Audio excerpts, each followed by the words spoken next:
আসসালামু আলাইকুম এভরিওয়ান, কেমন আছেন আপনারা সবাই? চলে এসেছি নতুন আরও একটি ভিডিও নিয়ে। তো এখানে হচ্ছে যে আজকে দুপুরের তরকারি, এখানে ঢেঁড়স ভাজি করছে, তারপর ওখানে লইট্টা মাছ ভুনা করছে, তারপর এখানে লাউয়ের তরকারি আছে চিংড়ি মাছ দিয়ে। তো সাদা সিধা খাবার আজকের দুপুরের। তারপর বাহিরে বের হলাম একটু, বাসায় বসে থাকতে থাকতে আর ভালো লাগছে না, তাই ভাবলাম একটু হেঁটে আসি চারপাশ থেকে।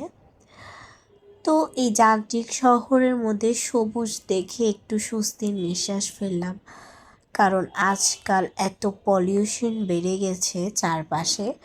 আমরা যদি একটু সচেতন হই, একটু যদি আমাদের আশেপাশের মানুষগুলো সচেতন হয়, এই যে আমি আপনি, আমাদের থেকেই তো সমাজটা শুরু হয়।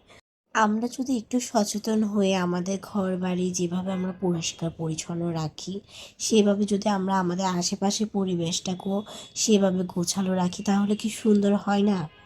আমরা যদি একটু গাছ রোপণ করি, তাহলে কি আমাদের পরিবেশটা সুন্দর হয় না, সবুজ হয় না? তো আপনাদের সাথে কথা বলতে বলতে চলে আসলাম এখানে একটু বসার জন্য, মানে চা নাস্তা খাওয়ার জন্য। আচ্ছা, বলতে ভুলে গেছি, আমার সাথে কিন্তু মিষ্টি কুমড়াও আছে।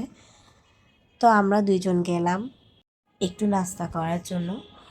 তারপর এই তো এই মসজিদটা কত সুন্দর, তাই না? আসলে একটা কথা মনে পড়লো মসজিদটা দেখে, যে শেষ জমানায় মসজিদের চাকচিক্যতা বেশি হবে, কিন্তু মুসল্লি কমে যাবে। সেই কথা কি এখন সঠিক হচ্ছে না? অক্ষরে অক্ষরে সেই কথা সঠিক হচ্ছে। আমরা যেহেতু শেষ জামানায় আছি, আরও অনেক কিছুই দেখতে হবে। আল্লাহ সবাইকে হেদায়েত করুক, আমিন। তো সন্ধ্যার দিকে একটু বিরিয়ানি খেয়েছিলাম।